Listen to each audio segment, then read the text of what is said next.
200 litr. Bitta molni chorva. Birinchi marta eshityapman. Qo'ylarimiz 10 litrgacha ishlab chiqaradi. 8-10 litrgacha ishlab chiqaradi. Endi o'shani ko'proq ajratgani ma'qulmi yo kamroq ajratgani ma'qulmi? Qanday? Ko'proq ajratgani ma'qul.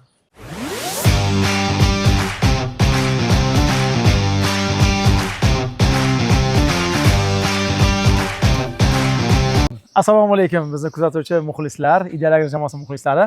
Biz bugun hozir bitta yaxshigina bir xo'jalik kelganmiz. Albatta birinchi marta like tamay qo'yasiz, bitta bosib qo'yasiz.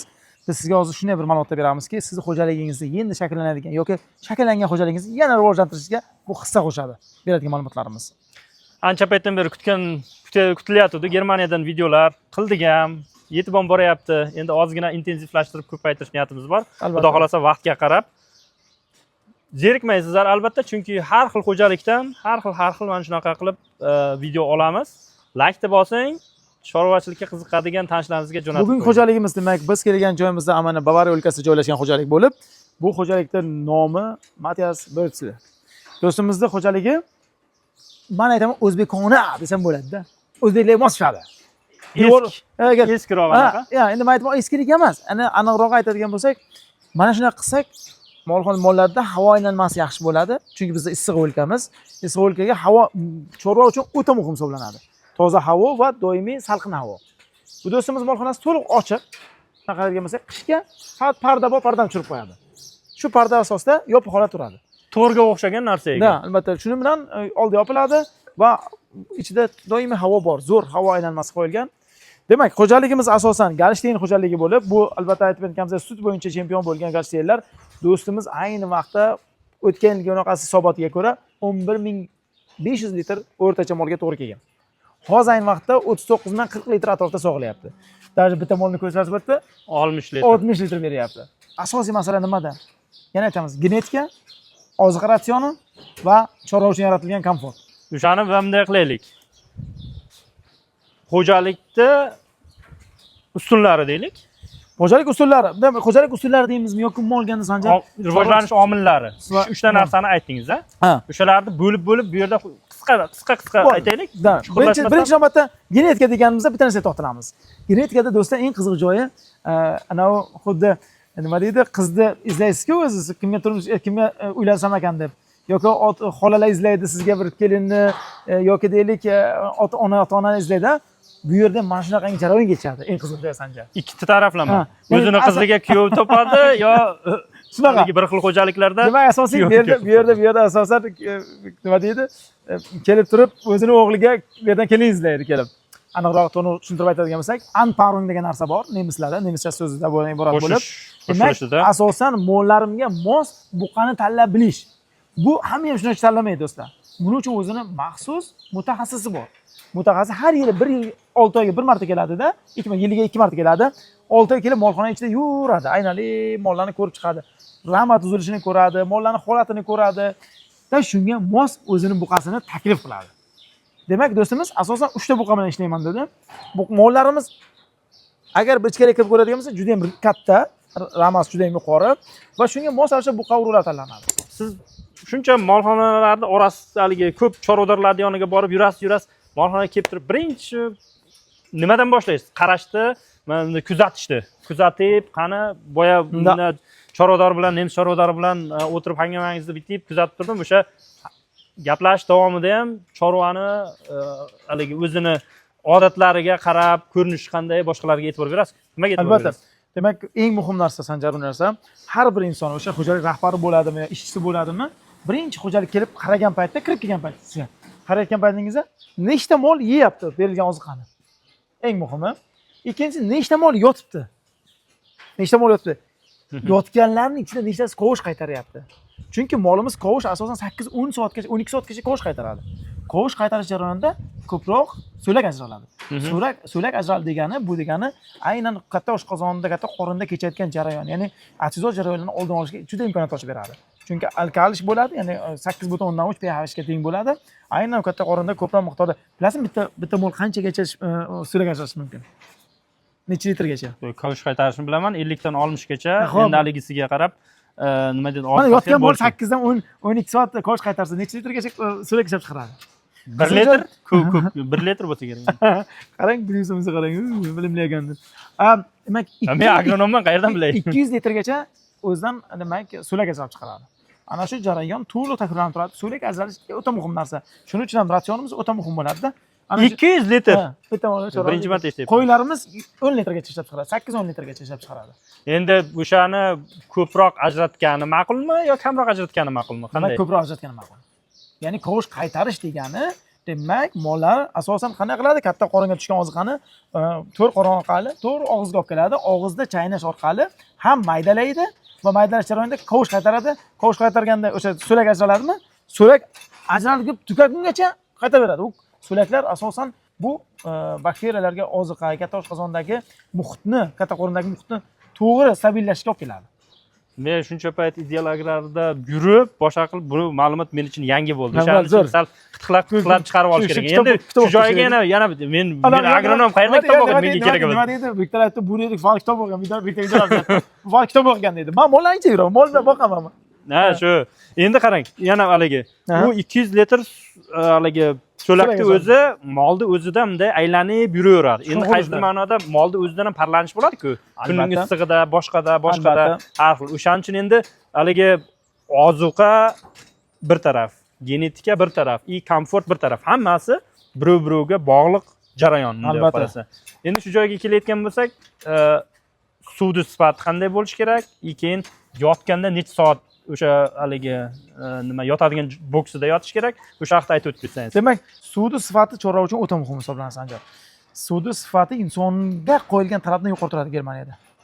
Aynan mollarimizda suvni tarkibida og'ir metallar bo'lmasligi, ayniqsa bular ko'proq yer osti suvlardan foydalanganda bu metal bilan, temir bilan manganni ko'p bo'lishi yuzaga keladi. Tanadan boshqa ana demak mikroelementlar olib chiqib ketib qoladi.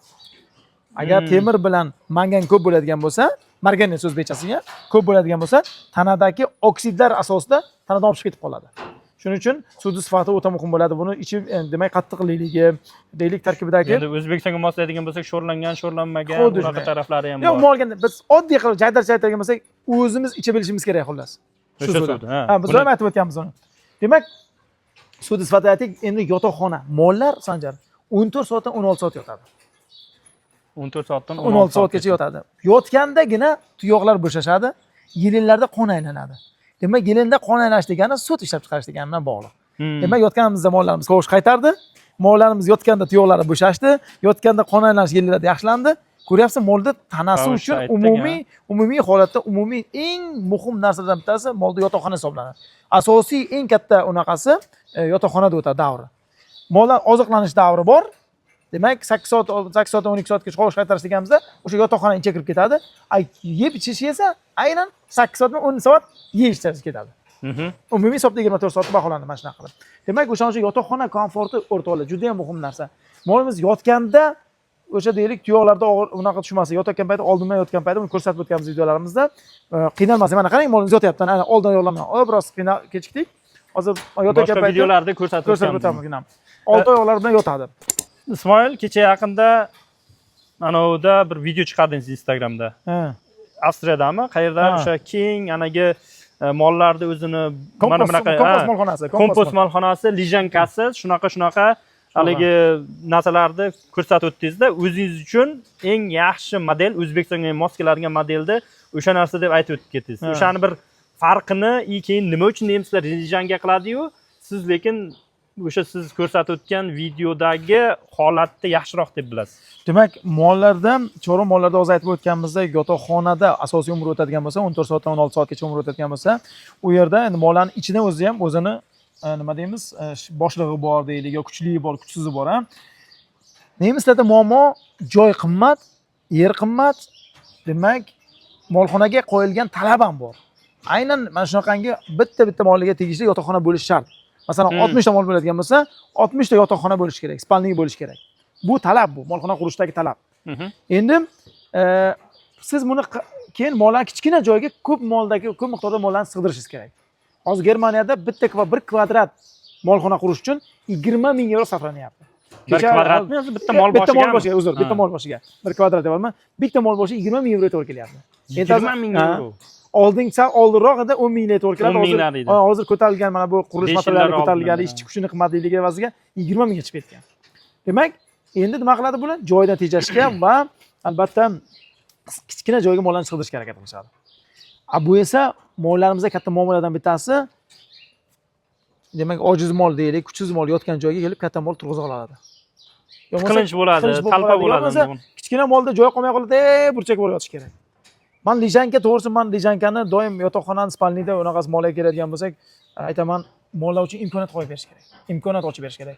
Mol xohlagan joyda yotish kerak. Bu degani kompost molxonasi bo'ladi bu. Bu Instagram kanalimizda ham ko'rsatib o'tilgan. Faqat bitta yomon tarafi, bitta molga eng kamida 15 kvadrat kerak bo'ladi. O'zbekiston sharoitida kamroq bo'lishi ham mumkinmi? Yo'q, O'zbekiston sharoitida kam bo'lishi kerak degani emas. Bu hamma joyda bir xil bo'lishi kerak. 15 kvadratdan boshlanadi o'zi eng kichkinasi. 25 kvadratgacha bitta molga.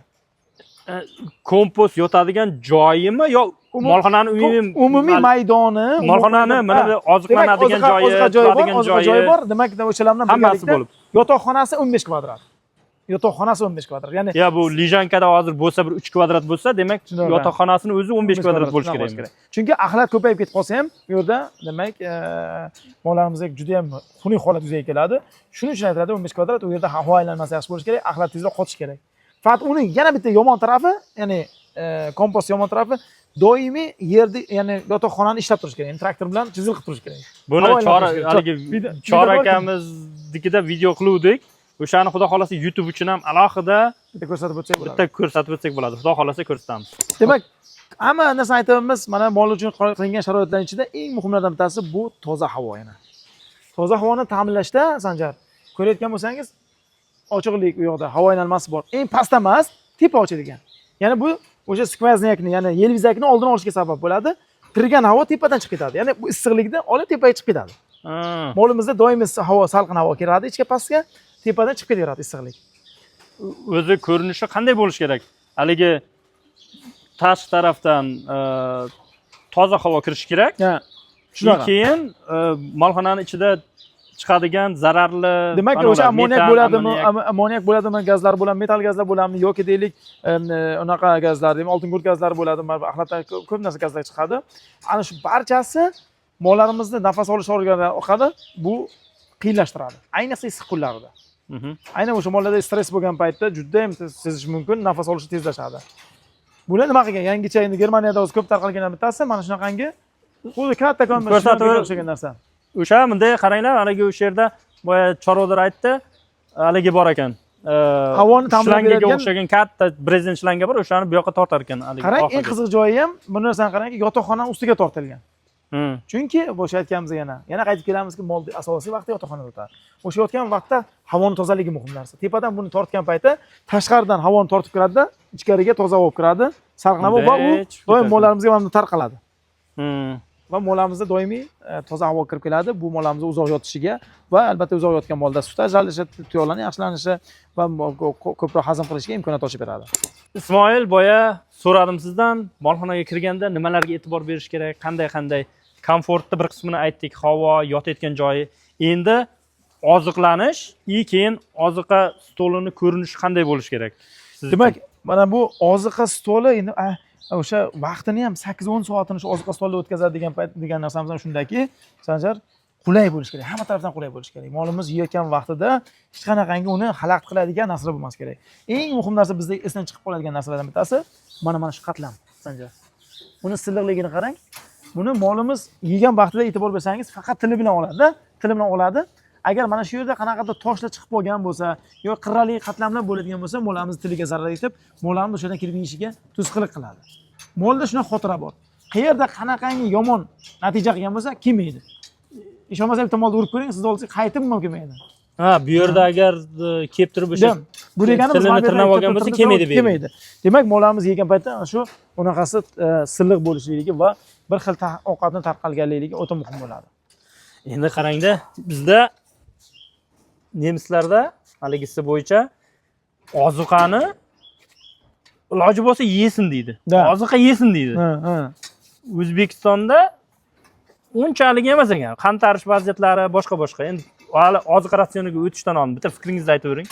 Demak, Sanjar, bu chorvachilikdagi bilmadim. Endi qanday baholashga ham hayronmanda. Men masalan bitta so'z bilan baholash qiyin. Chorvada qantarish yoki o'zimizni tilda aytgan qantarish yoki deylik och qoldirish yoki bir kun ovqat bermaslik, faqatgina xashak berishlik. Bu barchasi do'stlar u xato narsa. Xato narsa. Kimdir qilib qo'ydi, Sanjar. Kimdir qilib qo'ydi-da, shunaqani ko'rib, "Men natija zo'r bo'ldi" deydi-yu.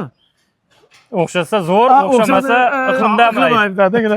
Mayli. O'ziga o'ylaganda, lekin chorvachilikda muhim narsadaki shuki, siz qilayotgan ishingizni ilmiy asosi bo'lmas ekan, demak, u siz qilganingiz shu natijasi bo'ladi degani emas.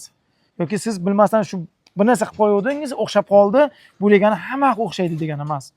Chorvachilikda aniq raqamlar gapiradi. Aniq raqamlarda hisoblanadi. Proteinlar miqdori, energiya miqdori, minerallar miqdori, yeydigan miqdor, hammasi aniq raqamlarda gapiradi. Shundagina chorvachilik sog'lom muhit bo'ladi. Qantarish yoki och qoldirish tushunchasi umuman yo'q tushuncha do'stlar. Bu hamma ilmiy tomondan isbotlanib topmagan va boshqacharoq aytadigan bo'lsak, ilmiy isbotlangan haqiqatan to'g'ri kelmasligi chorva uchun. Chunki biz chorvani boqmaymiz, chorva organizmdagi, ya'ni katta qorindagi bakteriyalarni boqamiz. Bakteriyalarda doimiy oziqa kerak bo'ladi. U yerda muhit bo'ladi. Muhit doimiy to'g'ri bo'lishi kerak. Shuning uchun bu yerda Sanjar qancha ko'p yesa xursand bo'ladi molni. Chunki mol yedi degani, bu degani orqadan hammasi chiqib ketdi degani emas-da. Bilasizmi, 4 ta kameradan o'tadi, ingichka ichakdan o'tadi, yog'och ichakdan o'tadi. Bular hammasi o'tib kelgandan keyin axlatini baholaymiz ekan. Qancha qanday hazm bo'ldi.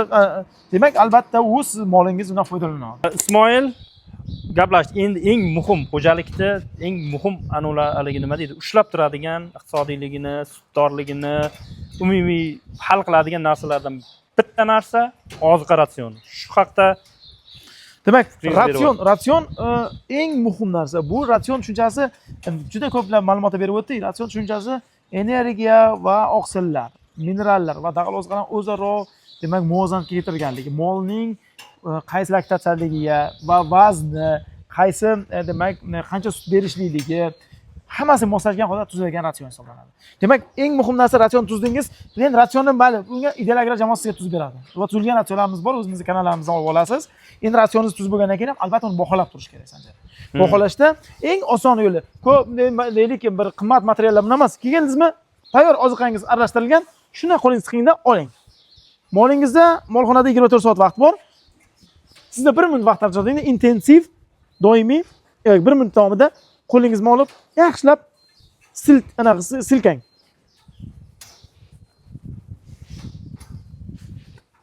Mana shu deylik tayyorlangan oziqamiz tarkibida barcha energiyalar yoki deylik proteinlar, minerallar borligi, ratsionimizdagi namligi agar yetarli bo'lmasa, ular alohida ajralib qoladi. Ular alohida ajralib qoldi degani, bu sizning eng iqtisodiy zararingiz. Sababi shirali joyini yeb, albatta. qolganini qoldiradi. Siz ham shunaqa guruch yemay go'sht yeysiz. Shu, o'shanga o'xshab, agar mana qarang. Qanki, operator. Qarang, ajratib chiqasiz endi. Bo'lakni ajratasiz. Qarang, oxirgi qatlam birozgina demak, bu yerdagi konsentrat bor. Konsentrat ichida. Shuning uchun ham ideal agrarda aka, ideal korimlar shunday tuzilganki, maydalanganki, dag'al oziqalar bilan, ya'ni o'zimizda anaqamiz, bizani ideal korim aralashtirib olsangiz, namligi yetarli bo'lsa 1 dona ham 1 gram ham ajrata olmaysiz-da. Shunchalik darajada maydaligi jihatdan ham o'ta me'yorga keltirilgan. Va mana bu yerda ko'rishingiz mumkinki, ratsionda namlik yetarli, molda imkoniyat yo'q. Uning tarkibidagi demak shirali oziqalarni yoki energiya oziqalarini, protein oziqalarini ajratib olishga, bu esa katta qorinda muhitni stabil ushlashga imkoniyat ochib beradi. Endi bu siz konsentrat tarafdan aytdingiz, haligi taraf. Endi boshqa tarafi namligi, ko'pchilik endi somon beda bo'ladi. O'shani maydaligiga ham ko'p narsa bog'liq-da, namligiga. Albatta, eng muhim narsa somon maydaligi doim aytganimiz 1-3 sm yuqorisi bilan, o'zi 1-2 sm eng zo'r holatda va somonda biroz namlik 40 bilan 45 oraliq bo'ladi. Bedada ham 40-45 bo'ladi. Makka silisi o'zi bo'ladigan bo'lsa 38 bilan 40 oraliq. Va olganingizda baholashning eng zo'r yo'llardan bittasi mana shu aralashtirilgandan keyin namligini baholash yo'li. Qo'lingizda bitta mana shuni qilib olib turib, masalan, men qo'lingizni orasiga qo'yib turib, bitta qayrasiz, mana qarasangiz, mana bu namlik. Mana shu men sizga ishontirib ayta olaman, agar hozir o'lchasak 38% namlik kelib chiqadi. Ya'ni qurilmasi kelib chiqadi. Namlik mana shu yerda suv ko'rindi. Ayni buni qilib makka silisi qilib bo'lmaydi. Makka silisiga eng zo'ri qo'lingizni olib turib, mana shunaqa qilib turib, bitta marta bir yaxshi qilsangiz, mana sekin ochilyapti qarang. Demak, bu haligi o'ta nam emas, namligi o'sha eng me'yor holatdagini ko'rish mumkin ratsionni. Robot kelyapti. Ha. Endi buni Shu haqda ham bir aytib yuboring-da. Bu narsa Vasvasnima bu narsa muhim narsa. Mollarni chaqiruvchi desa ham bo'ladi-da. Ya'ni aniqroq aytgan bo'lsam, mollarimiz yegan paytda tumshug'i bilan surib tashlaydi ovqatni. Bu yana oldinga surib beradi. Mollarimizga yana yeyish imkoniyati ochib beradi. Shuning uchun bizda doimiy molimizda oziqani berganimizda bitta qiladigan ishimiz. Hada mollarni tayyor bo'lish shart emas. Faqat borgan paytda oziqani oldiga surib qo'ysa bo'ldi. Mana robot o'tib ketdi hozir. O'zimizda robot endi esimizdan chiqarsak bo'ladi. Hozircha xudo xolasa nasib qilsin, bunaqa narsa ham yaxshi texnologiya. O'zimizda oxirlar bor. Unda qanday bo'ladi? O'sha haqida bir aynan mana shu oxirlarda bizda ko'pincha qiladigan xatolarimizdan bittasi, oxirda bilasizki Sanjar, mana bunday to'planib qoladi. Mana bunday to'planib turadi. Mana bunday to'planib turadi-da. Ayniqsa yoz oylarida achish tez bo'ladi. Mana devor bor, ha? Molimiz mana bu yerda qolmaydi burnini. Ana shu yerlarni agar olib qarasangiz qizigan va achish yuzaga kelgan bo'ladi. Ana buni yegan molimizda tuyoq kasallik, yeling kasallik kelib chiqadi. Shuning uchun ham bu yerda doimiy molimizda imkoniyat bor, tumshug'ini tiqtirib surishga imkoniyat bor buni qilib, ha? Keyin demak havo aylanmasi bu. Havo aylanmasi bo'lib turgandan keyin bu yerda hech qanaqangi qizish yuzaga kelmaydi. Demak quyosh to'g'ridan to'g'ri tushmasa, molimizda doimiy oziqasi sveji holatda turadi. Mana qarang, hozir yana surib kelyapti. Mana agar men tumol mana bunaqa qiladi, tumshug'ini mana silib tashlaydi. Mana bunaqa tashlaydi. Buni bizga robotamiz ikkita bir kelishda ozgina surar ekan, undan keyingisida yana bir marta oldinga surib boradi. Xuddi yangi oziqa beryapman senga degan ma'noda. Xuddi shunday. Ismoil, O'zbekistonda havo Germaniyadagidan ancha issiq bo'ladi. Xudo xolasa endi haliga qilib yaqindan boshlab kunlar isib boshlaydi. Germaniyada bilaman, o'ziga yarasha yechimlari bor. Siz aytdingiz boya oziqa qizib qoladi, boshqa qiladi. O'zbekistonda qanaqa yechim bor? Qanday qilib baribir xohlaysizmi-yo'qmi? Uni Sanjar o'sha kungi yechimlarni aytib o'tib issiq kunlarda, o'sha kungi unaqamizda, seminarimizda, lekin unga ham yana alohida to'xtalib o'tishimiz kerak. Hozir shu yerda ham bilib qolganingiz yaxshi, bu video yangi chiqyapti. Demak, oziqani kunni isigan vaqtlarda kamida 2 mahal berish, ya'ni ertalab, kechga berish. Buni vaqtlarini berib o'tdim, qay vaqt berish kerakligini. Vaqtlari o'ta muhim narsa, do'stlar. Bu video chiqadi, unaqada bo'lib o'tgan videomiz, ko'rgazmada bo'lib o'tgan videomiz, o'rda ham bilib olasizlar. Shu ertalab, kechga berganingizda 2 mahal berganingiz uchun ham oziqa doimiy sveji holatda bo'ladi. Agar imkoningiz bo'lsa 3 marta ham berishingiz mumkin. Lekin 2 marta eng optimal holatda. Xo'p. Birinchi masala. Ikkinchi masala to'g'ridan to'g'ri berilgan oziqani ustiga quyosh tushmasligi. Tushundingmi? Soya qilish kerak. Soya bo'lishligi, zontik bo'lishligi. Uchinchi masala oxirida doimiy tekshirib turishligi. Mana shuni qo'lingizni tiqib ko'rsangiz, berilgan oziqani qo'lingizga tiqib ko'rsangiz, qizidimi bilinadi. Bu aslida o'zi 3 gradusdan yuqori bo'lmasi kerak, Sanjar. 3 gradus. Ha, 3 gradusdan yuqori bo'lmasi kerak. Okay. Chunki u yerda 3 gradusdan ko'tarildi, o'sha bakteriya faoliyati boshlanadi. Achitqi bakteriya faoliyati boshlanadi. Keyin boyagi siz aytgan muammolar kelib chiqib boshlaydi. Yana qanaqa yechim bor? Eng yana bitta zo'r yechimlardan bittasi bizda o'zimiz o'tgan yil taklif qilgan kalium sorbat. Ya'ni sorbon kislotasi o'shani 1 tonna sveji massaga 400 grammni suvga eritib solinadi. Ishoning zo'r holatda turadi. Nechta do'stlarimiz chiqdi yoki muxlislarimiz chiqdi, makka serisini qilgan ekan, juda ham optimal holatda turibdi. Ko'pchilik ximiya, bu yana narsa qo'shamanmi deydi-da. O'zi har kunda yeymiz uni. Har kuni yeymiz. Kolbasani tarkibida ham bor, konservaning tarkibida ham bor, ko'pgina pishiriqlarning tarkibida bo'ladi kalium sorbat. Bu har inson yeydigan narsa u.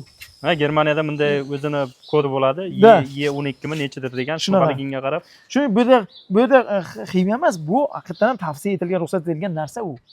Yeyishga ruxsat etilgan va bu esa chorvangizga ham albatta berishingiz mumkin bo'lgan narsa u.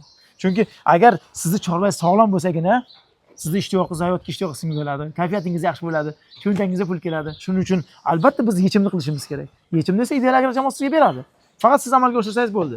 Qisqagina videomizda biz harakat qildikki, sizga ma'lumot berishga harakat qildik.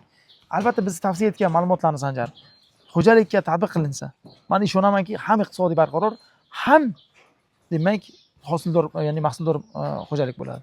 Faqat unga amal qilish kerak va buni esa molingizga, chorvangizga shunday qilib biz yetkazganday ma'lumotlarni yetkazib, mahsulotlarni yetkazib berishingiz kerak.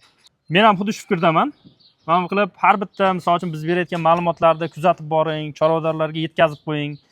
Bu yerda misol uchun aytilmagan gaplar ko'p. Albatta, xolosa keyingi videolarda bizni kuzatib borsangiz, keyingi yana videolar chiqaramiz. Misol uchun buzoqlarni qanday parvarish qilish kerak. Yana har bir xo'jalik bir-biridan farq qiladi. O'zining yondashuvi farq qiladi.